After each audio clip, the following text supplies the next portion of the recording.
quiero mostrarte cómo darle una nueva vida a tus viejos materiales de arte. Es un simple cambio de mentalidad para ahorrar dinero y, lo que es más importante, inspirar nuestra creatividad. Ahora mismo lo que tengo entre las manos es un trozo de papel de acuarela que arruiné al intentar crear unos swatches. Y que bueno, voy a aprovecharlo mientras os cuento unos tips. Bueno, vale. Lo primero, la pintura. A veces tenemos pintura así que está medio seca. La podemos tener en la paleta, del tarro o donde sea. Bueno, se puede reutilizar raspándola y mezclarla con un poco de agua o, bueno, de medium, dependiendo de la pintura, y crear texturas o fondos, bien para obras abstractas o bien para rellenar una pieza que ya tenemos más o menos hecha. Respecto a los pinceles, pues bueno, siempre se nos acaban estropeando alguno que otro, ¿no? Respecto a los pinceles, siempre se acaba estropeando alguno que otro. Por ejemplo, un pincel que está demasiado desgastado para los detalles finos puede ser perfecto para crear diferentes texturas, formas.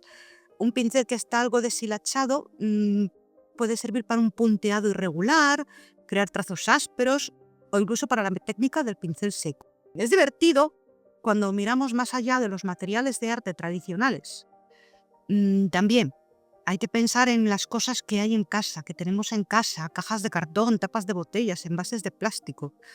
Todos estos son materiales que nos salen gratis y que pueden ser transformados en algo bonito. El cartón es uno de mis favoritos. Se puede cortar, doblar, superponer, crear esculturas, utilizarlo en papel maché.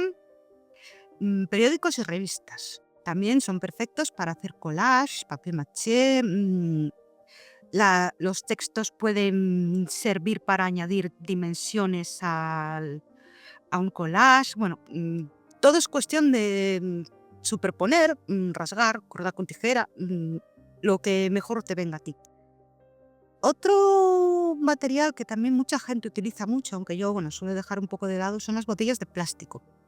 Se pueden cortar, pintar, crear esculturas con ella. Bueno, hay gente que hace pétalos de flores que son preciosos e incluso, también se pueden aprovechar como recipientes para mezclar nuestra pintura. Ahora mismo, por ejemplo, en este vídeo he utilizado 2 pinturas acrílicas que estaban destinadas a miniaturas sobre un trozo de papel de acuarela. He de decir que el papel de acuarela absorbe bastante pintura, con lo que he gastado un poquitín más de la cuenta. También son pinturas que están ya casi vacías y a punto de secarse, así que he aprovechado lo que tenía. Por otra parte, pensar en utilizar materiales reciclados para lo que hacemos no solo nos ayuda a ser buenos con el planeta, también nos permite desafiar nuestros límites creativos. Ver el potencial en los objetos que nos rodean transforma nuestra mente. Así que antes de tirar una cosa que tengas en mano, mírala por segunda vez. ¿Quién sabe si tu próxima obra maestra está escondida directamente en el contenedor de reciclaje? Que nunca se sabe. Y ahora un último consejo. Esto para los que nos gusta guardar demasiado. Lo ideal, por lo menos para mí, es guardar piezas muy específicas que no vayamos a encontrar fácilmente, o guardar algo que necesitemos para 2 o 3 obras. Porque, tener un metro de revistas no nos va a ayudar. Nos va a generar también tensión tener demasiado material. Hay que tener un poco de medida a la hora de guardar. Llenar nuestro armario de proyectos a medio hacer tampoco es saludable, así que también deberíamos de acabar lo que tenemos empezado o descartarlo definitivamente.